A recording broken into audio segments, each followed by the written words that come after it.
the first session of the plenary for the Second Summit for Democracy. The world is presently faced with a variety of crises and challenges, geopolitical conflicts, and rivalry over interest fragmented the international community and significantly reduced multilateral cooperation. On top of the bloc logic by authoritarian forces where they form cliques that outright deny rules-based international order, fake democracy represented by anti-intellectualism is lifting its ugly head globally.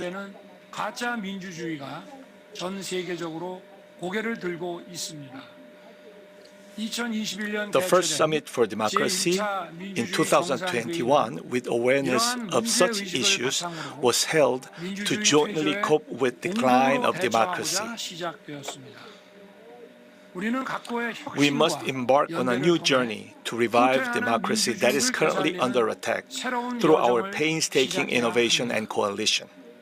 I hope that the Second Summit for Democracy will serve as a landmark, an occasion to further reinforce international community's concerted effort toward freedom and democracy. The history of Korea's development, just like that of mankind, was a constant journey for freedom, and our work to defend freedom is still ongoing. 70 years ago, Korea was able to defend freedom thanks to the help of the international community, and now we are fulfilling our duties and role as a facilitator of freedom in the world. Ladies and gentlemen, globally, attempts to change the status quo by force threatens freedom. And fake news spreading in all directions through online media intimidates democracy that guarantees freedom. This, by threatening democracy, threatens our freedom itself. Democracy is a decision-making process for communities to defend freedom. Disinformation and misinformation and instigation distort public decision-making processes and disintegrates fundamental democratic systems such as elections. Limiting individual freedom should be based upon universally applicable laws and regulations, and that is rule of law. Liberal democracy that guarantees individual freedom can be implemented through rule of law. Since inauguration, I have emphasized freedom, human rights, and rule of law. These are the key factors that operate our democracy. It is clear that democracy is the only system and mechanism that defends and guarantees freedom of humanity. Korea, as a host country of the next Summit for Democracy, will do our part to further consolidate democracy that guarantees freedom and parliamentary democracy, which is represented by rule of law and representative democracy. Through close cooperation with the international community, we will robustly support the coalition to firmly defend democracy and take actions. I would stop here and now would like to listen to leaders participating as panelists for the first session and reflect on this issue together.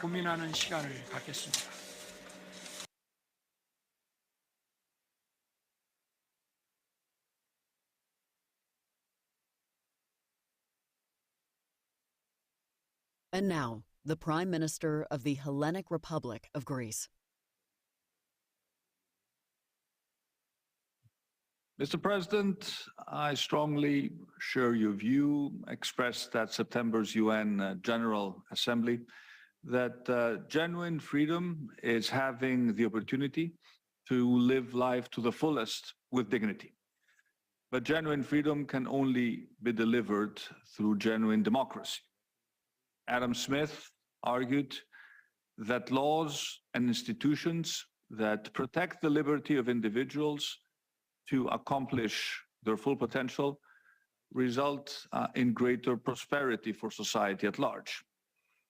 In Greece, we have learned that the hard way. The economic meltdown that gripped my country for much of the last decade threatened the very fabric of Greek society and weakened our institutions. Not anymore. In 2019, Greeks rejected dogma in favor of democratic resilience and reform based on strong legal frameworks and independent and representative institutions. And in the 4 years since, my government has prioritized the digitization of the state, waged war on corruption, and passed hundreds of laws modernizing my country. Our success does not lie in a top-down administrative process, but in the ownership of these important reforms by well-informed, socially minded, and engaged citizens who flourish in an open, tolerant, free, pluralistic, and democratic society. At the same time, government accountability and transparency, a free press, and equal access for all to a fair and impartial justice system is pivotal to delivering social justice and inclusive, equitable growth. And today, I am proud, Mr. Chairman, to report that Greece is one of only 3 countries in Europe to have incorporated the UN 17 Sustainable Development Goals into our annual planning. And we continue and will continue to pursue reforms around digital transition and e-governance too, driving the so important direct participation across civil society, but also enfranchising young and old alike.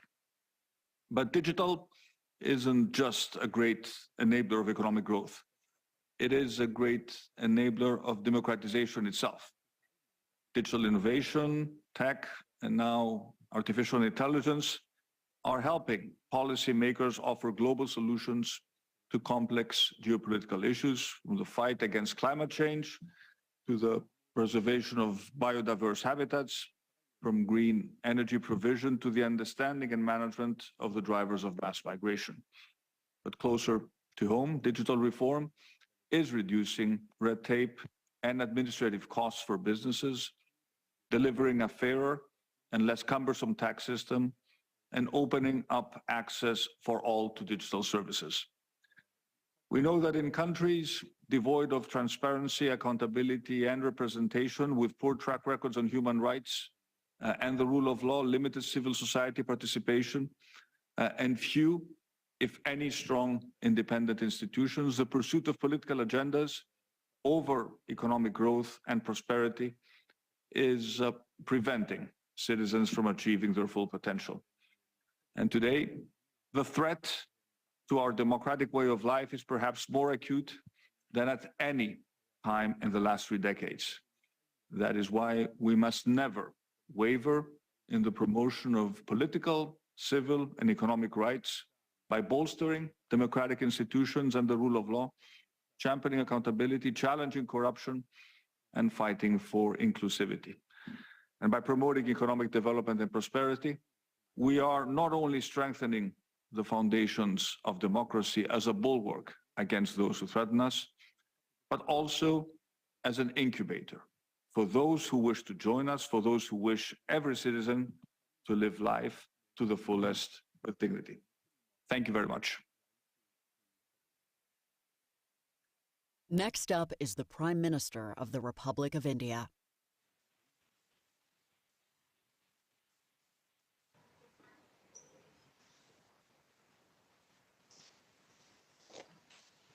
Excellencies, Namaskar. I bring you the greetings of 1.4 billion people of India.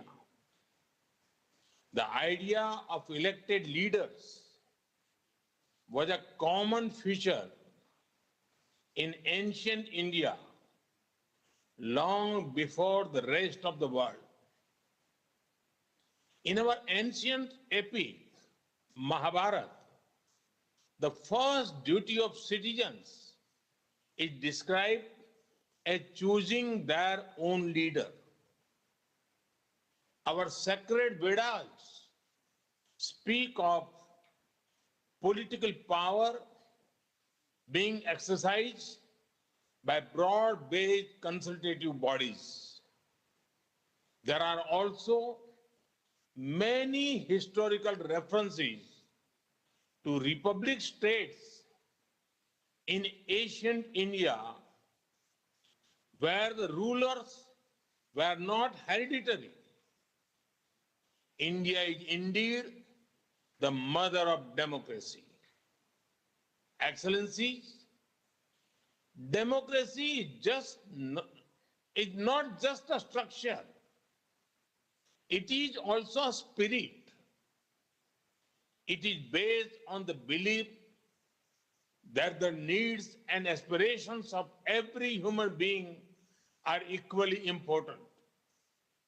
That is why in India, our guiding philosophy is Sabka Saath, Sabka Vikas, meaning striving together for inclusive growth. Whether it is our effort to fight climate change through lifestyle changes, to conserve water through distributed storage, or provide clean cooking fuel to everyone. Every initiative is powered by the collective efforts of the citizens of India. During COVID-19, India's response was people-driven. It is they who made it possible to administer over 2 billion doses of made-in-India vaccines. Our Vaccine Maitri initiative shared millions of vaccines with the world. This was also guided by the democratic spirit of Vasudhaiv Kutumbakam, one earth, one family, one future. Excellencies, there is much to say about the virtues of democracy, but let me say just this. India, despite the many global challenges, is the fastest growing major economy today. This itself is the best advertisement for democracy in the world. This itself says that democracy can deliver. Thank you, President Yoon, for chairing this session, and thank you to all the distinguished leaders for your presence. Thank you very much. Next, we will hear from the President of the Democratic Republic of Timor-Leste. Excellencies, dear friends, speaking from Dili, Timor-Leste, a great pleasure to share with you my thoughts of my own experience as president of this country. This is my second term. My first term was 2007-2012. When I finished my first term, I served with the United Nations as Under-Secretary General, Special Representative in West Africa, Guinea-Bissau, but also I was chair of the UN High-Level Panel on Peace Operations. I have traveled across the world, 135 countries on my list of countries that I have visited. I am familiar, conversant with most democracies around the world and with most non-democracies. Democracies, to survive, to flourish, they have to deliver. We have to deliver to the people. We have to deliver accessibility to the political leaders, to governors, accessibility to public goods, hospitals, education, employment, youth employment, inclusion, no excluding anyone, no one left behind.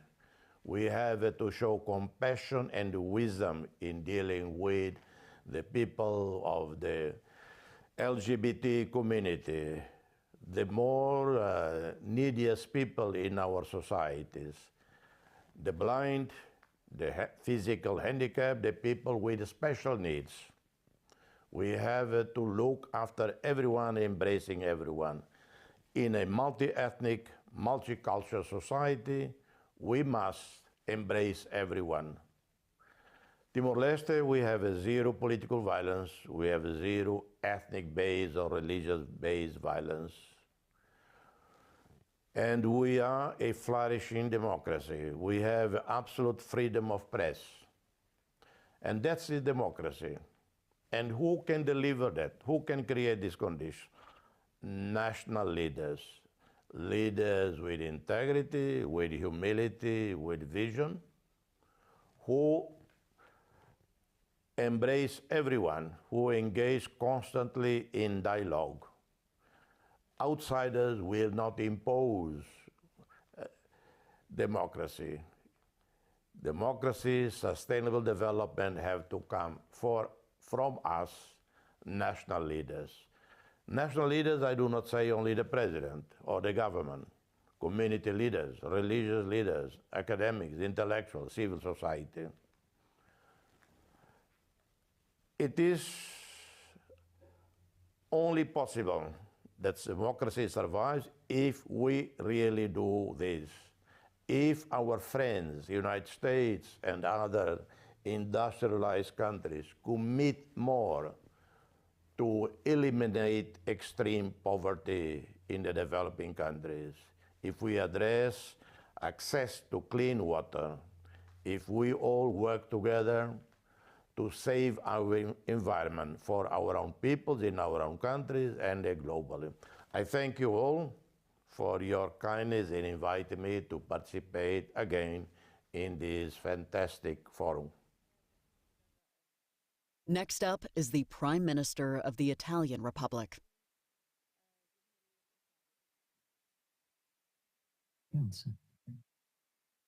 Thank you, President Yoon, and let me also express my gratitude to President Biden for the invitation to the second edition of the Summit for Democracy.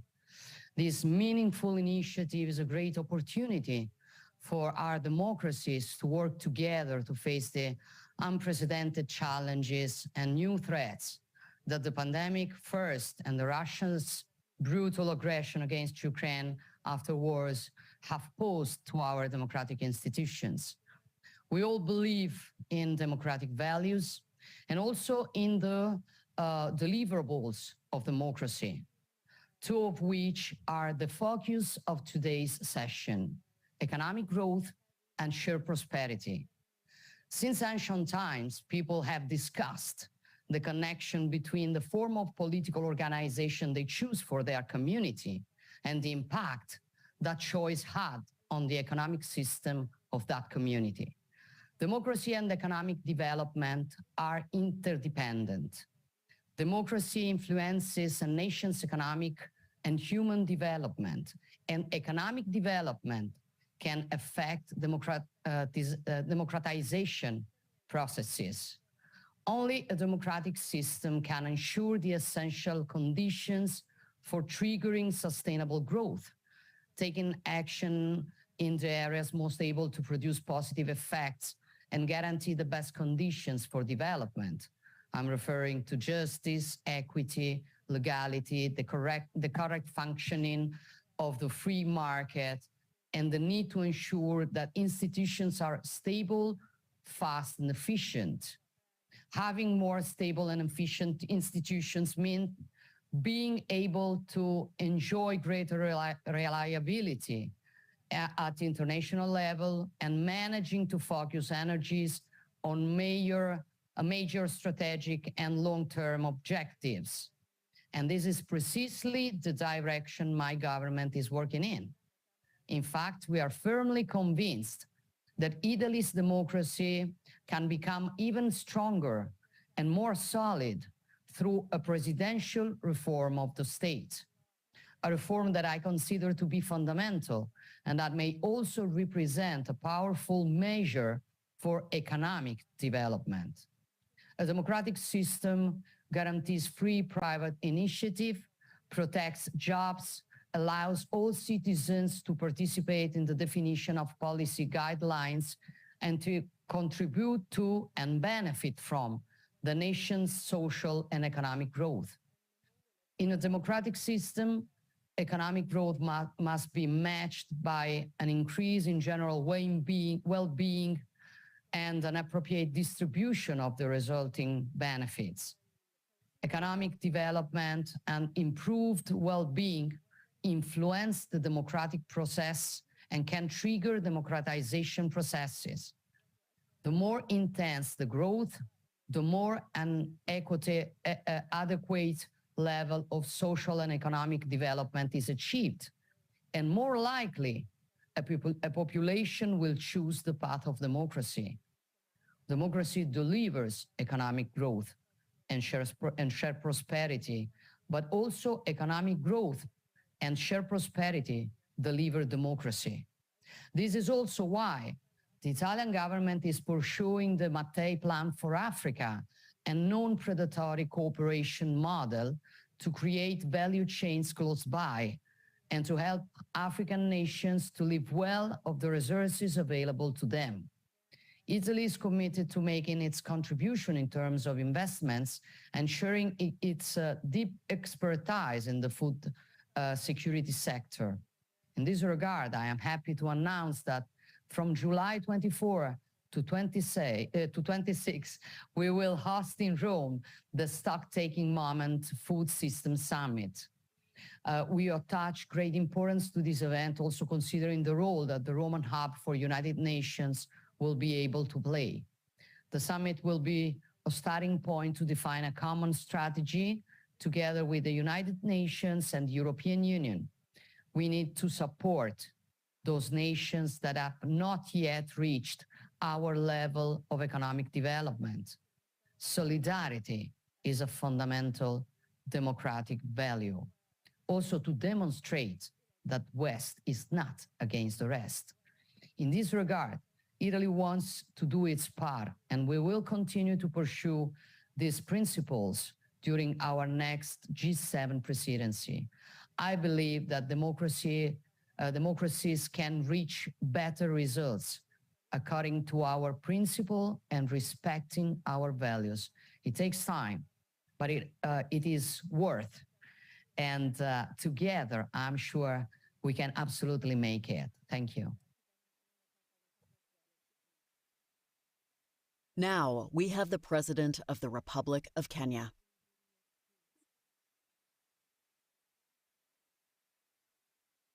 President Yun, Excellencies, ladies and gentlemen, I want to thank President Biden for putting this conversation together. And in discussing how democracy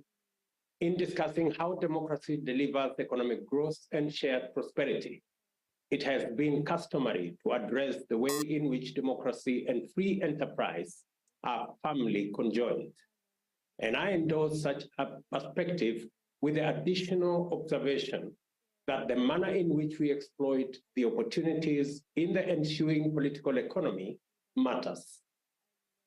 All of society responds positively to democracy, as a result of which mutually reinforcing institutions of distinct type and quality take root and grow.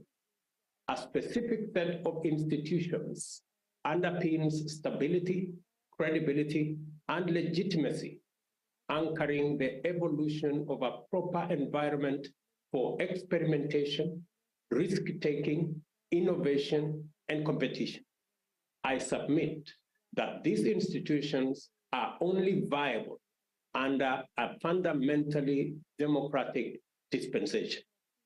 A governance system which vigorously demonstrates uncompromising accountability, robust checks and balances, total transparency, and participation by the people from the grassroots all the way to the top and center. Capitals send the right type of signal and produces incentives that catalyze growth and stability in the economy and in politics. Such a system, in every inevitably creates powerful institutions for channeling solidarity into effective collective action in pursuit of social justice, ecological responsibility, protection of vulnerable as well as intergenerational equity. Democratic societies are by definition committed to sustainability and inclusion. These institutions' attributes are attractive to investment and enterprise because they offer the best opportunities for everyone to actualize their potential. They also guarantee the blossoming of good ideas, testing of inspired risky concepts, and the explosion of pioneering enterprises into highly profitable and impactful large employers. The rule of law and good governance enables a democratic system to endow the people with a qualitative, much better political environment and market than the repressive and coercive monopolies and unilateral, arbitrary policymaking, as well as the instability and uncertainty which inevitably defines undemocratic systems. The promulgation of a new constitution, progressive, citizen-centered, and rights-based constitution anchored on national values and principles of governance kick-started the implementation of Vision 2030 in Kenya. As a result, Kenya has sustained a strong path of economic development and inclusive growth, whereby wealth has been generated, poverty reduced, unemployment increased on an unprecedented scale. Before Vision 2030, before our new constitution, we were a $32 billion economy. After Vision 2030, we grew from 45 billion economy in 2008 to 264 billion economy in 2022, last year, that is. This is not accidental by any means. In deploying the full promise of democracy to unlock political and economic freedom to their fullest extent, Kenya's constitution has enabled us to demonstrate that the nexus between democracy and sustainable development is direct and consequential. And that is why this year, last year, we had the most democratic election with outcomes that were celebrated across the globe.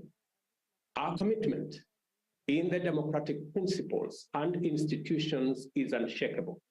I believe that the purpose of government is to safeguard the freedom of every citizen to imagine and pursue better material conditions through work, civic engagement, and ecological responsibility.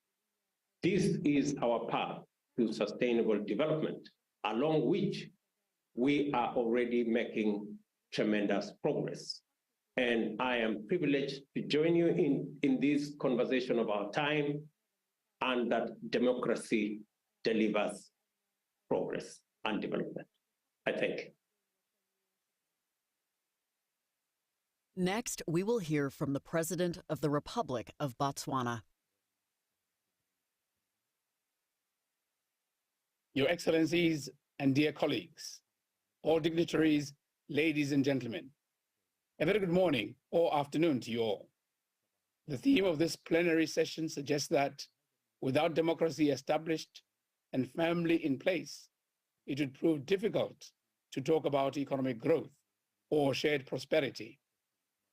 We know this to be the case in many parts of the world, where the absence of democracy is reflected in armed conflicts, human displacements, economic collapse, absence of freedoms, violation of human rights, and no shared prosperity. Over the years, Botswana has received many accolades as Africa's economic miracle and a beacon of peace and democracy. To many, little attention was given to a forgotten reality that at the time of our independence in 1966, Botswana was among the poorest countries in the world, a tactless wasteland with no hope, as some opined. Indeed, there was no prosperity to share, and little was known about our democracy, which is founded on the principles already practiced in the Setswana culture of Terisano, or consultation. Our democratic ideals and economic transformation have long been set on a strong foundation of principles of democracy, development, unity, and self-reliance, and boto, which is humility. Our founding fathers were fully convinced that a constitutional and multi-party democratic republic had to be in place, a republic premised on the primacy of respect for and commitment to the rule of law was best suited to take the country forward. After independence in 1966, we enacted legislative instruments to sustain our democratic ideals and management of all natural resources of the country. The National Vision 2036, the National Development Plans, recognized sustainability as a development imperative to be achieved. I can confidently ascertain that on the basis of a people-centered governance, democracy delivers a pathway for the needed avenues to pursue sustainable development goals. Your Excellencies, our practice of consultation is a major component of our democratic discourse, centered around our Khotla system, our traditional Congress, so to speak, which promotes tolerance, inclusion, freedom of assembly and speech, and collective decision-making. The reason we are able to participate in this summit is primarily linked to our firm grip on democratic principles of over 5 decades. I wish to point out that we do not take for granted what democracy has delivered for us as a country. We have learned by experience that there is a parallel between improving economic conditions and consolidating democracy.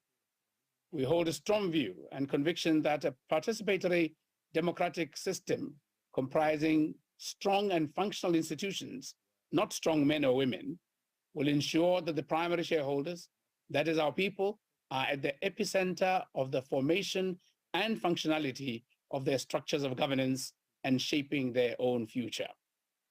Your Excellencies, it is against this background that the government of Botswana and the National Democratic Institute, together with other partners, hosted the Summit on Constitutionalism and Democratic Consolidation in Africa from 6th to 8th July 2022 in Gaborone. This summit fulfilled the pledge we made during the 2021 Summit for Democracy, and its key outcome was the adoption of the Gaborone Declaration, which, among other issues, acknowledged African citizen support for constitutionalism and presidential term limits. It is our earnest hope that the widespread circulation and signing of the Declaration of Principles will secure a prosperous democratic future for our continent. Allow me to reiterate that Botswana's strong economic growth and shared prosperity has been shaped by our well-founded belief in a strong, functional, and a more inclusive participatory democracy. I therefore wish to urge other global leaders to strengthen our commitment to advancing global democracy in order to secure a foundation for greater human progress. Finally, I wish to thank the co-hosts for organizing this very important summit. Thank you. And now, the Prime Minister of the State of Israel. I want to thank the world leaders and President Biden, who's been a friend of 40 years, for convening this important conference. You know, Israel and the United States have had their occasional differences, but I want to assure you that the alliance between the world's greatest democracy and a strong, proud, and independent democracy, Israel, in the heart of the Middle East, is unshakable. Nothing can change that. We have worked together, Israel and the United States, to achieve the historic Abraham Accords that made peace between Israel and 4 Arab states. We are now working together to expand these peace accords further, and they obviously bring increased prosperity to our peoples. The topic of this forum is democracy and shared prosperity. Now, in my long tenure as Prime Minister, I've had the opportunity, and as Foreign Minister, I've had the opportunity to address both issues. 20 years ago, I led a free market revolution in Israel. Israel was a semi-socialist economy, highly regulated, highly controlled, highly taxed, with very low participation in the workforce, with monopolies, including government monopolies, abounding throughout our economy. I proposed changes, radical changes, to correct this. This was met with massive protests, with months and months of national labor strikes, with admonitions that this would wreck the Israeli economy, that would make the rich go richer and the poor grow poorer, and so on. But we persisted, and the results have been very clear. After these reforms, Israel grew at 4 to 5% annual growth rate of GDP for 2 decades. We went from $17,000 GDP per capita to $54,000 GDP per capita, according to the IMF. Unemployment went down. Participation in the workforce went up in all sectors dramatically. The Israeli economy has become a player on the global scene, allowing for innovation, enterprise, and of course, participation with many, many other economies and many, many other companies in many countries. I'm saying this because it's not only that the economy grew and prosperity increased, but shared prosperity increased. Because contrary to the predictions that the rich will grow richer and the poor will grow poorer, everybody grew richer. And in fact, the Gini coefficient that marks inequality went down to its lowest point in 20 years. We achieved prosperity and shared prosperity. Now, 20 years later, we're engaged in a second public debate. And you may have noted, Israel is undergoing, in its robust democracy, a very intensive public debate. And the debate is, how do we ensure a proper democracy? Democracy means the will of the people, as expressed by a majority. And it also means protection of civil rights, individual rights. It's the balance between the two. Now, half of people are convinced that the will of the majority, as expressed in the legislative and executive branch, has been, in many ways, obstructed by an all-powerful judiciary that dominates them and doesn't let the public will be expressed.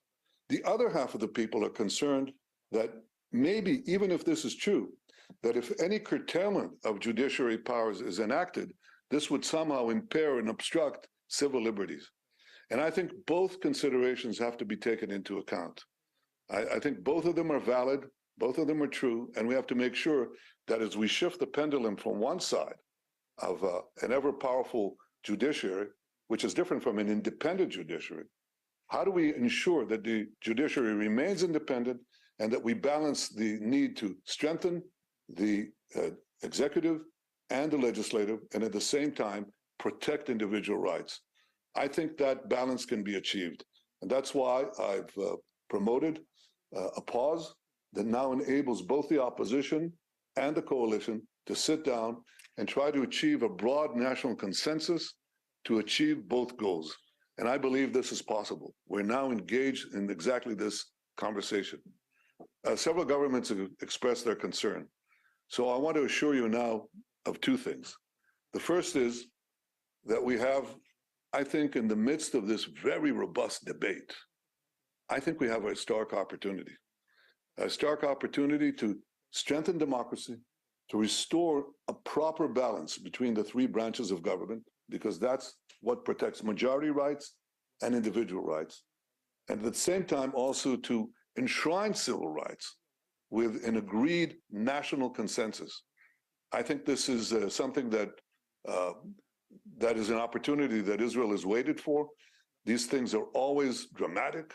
They're always engaged in public and often painful discourse, but we have to move from protest to agreement. And that's where I want to get. The right to protest is sacrosanct, but I think the obligation for national leaders is to try to take these issues in contention and merge them into a happy center. So the second thing that I want to assure you is that Israel was, is, and it will always remain a proud, strong, and vibrant democracy as a beacon of liberty and shared prosperity in the heart of the Middle East. Thank you. Next, we will hear from the Prime Minister of the Republic of Croatia.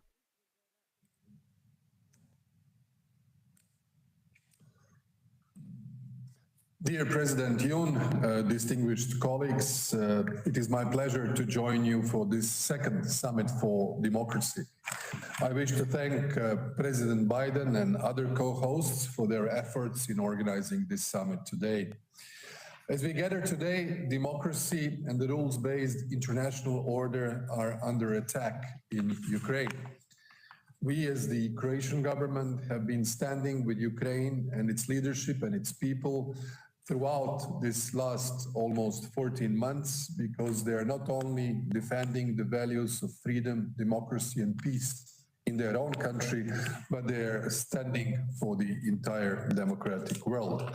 That's why Croatia was so articulate in expressing solidarity with Ukraine and condemning Russia as an aggressor. We are in particular a country that among European countries remembers the situations when we were ourselves victims of aggression, and that's why we have immediately reacted in a natural and a reflex manner.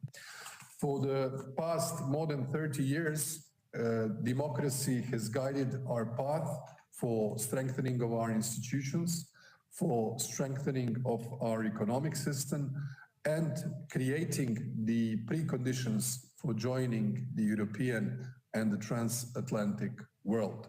I have to say that democracy equals independence of Croatia, equals our statehood, equals all the values that we stand for and that have been forged globally since the Second World War. Recently, since our two summits, Croatia has joined two deeper integrations on the European continent. One is the Schengen area and the other one is the Eurozone. This is exactly an example how through democratic consolidation and development, fulfillment of the highest criteria, we become more integrated, but also economically and financially more protected in the context of the European integration. Therefore, we are the proof that democracy delivers economic growth and the shared prosperity for the citizens. This is also a plus for the enhancement of the European project to be as robust and as beneficial to the citizens and the states that are part of the European integration. We have, in the times of crisis, and they now last for the 3 years, kept one main objective as the key goal of the Croatian government, and that was the objective of social cohesion. The crisis of the global pandemic, the biggest one in 100 years that has affected all of us, the energy, food, financial, economic, and social crisis that ensued as the consequence of Russia's aggression against Ukraine has made us do our maximum to keep the social cohesion in our country and avoid the social fracture. This is in particular important that through difficult times, we as governments, with our interventionist policies, keep the fabric of the society together and that no one has been left behind. This is a major objective for my government, and I have to say that so far we have managed to attain it. At the same time, over the past couple of years, we have increased our energy independence in terms of supply, invested in the liquefied natural gas terminal on the island of Krk, thus not only making Croatian needs for households, businesses, and industry completely independent, but also we have managed to create a regional energy hub through the existing critical infrastructure that Croatia has. What we have also tried to do is the increase of the resilience of our economy, but also in the times of crisis, keep the human rights and civil liberties to the maximum possible extent in the moments where, due to the pandemic we had for health reasons, we had to put forward some restrictions. We tried to be balanced as much as possible.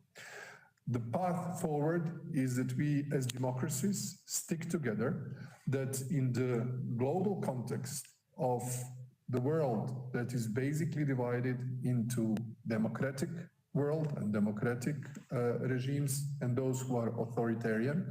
We forge alliances between democracies. We put forward our values. We keep the support of our citizens because democracy is the rule of our citizens and our peoples, and that we show the responsibility of the governments in the tough times vis-à-vis our citizens, but joined in the same values that unite us. And I'm very grateful for all the speeches and comments that I have heard throughout the panel this morning. Thank you very much and best regards from Zagreb. In closing, we will now turn back to the President of the Republic of Korea. 경제 성장과 공동 번영을 달성하는 것이 쉽지는 않지만 우리가 함께 한다면 결코 불가능하지 않다는 것을 확신하게 됐습니다. 제2차 민주주의 정상회의를 계기로 In order to tide over the complex crisis facing the international community on the cohesion of the Second Summit for Democracy, we need to see a strong coalition and cooperation among democracies. 이루어져야 할 것입니다.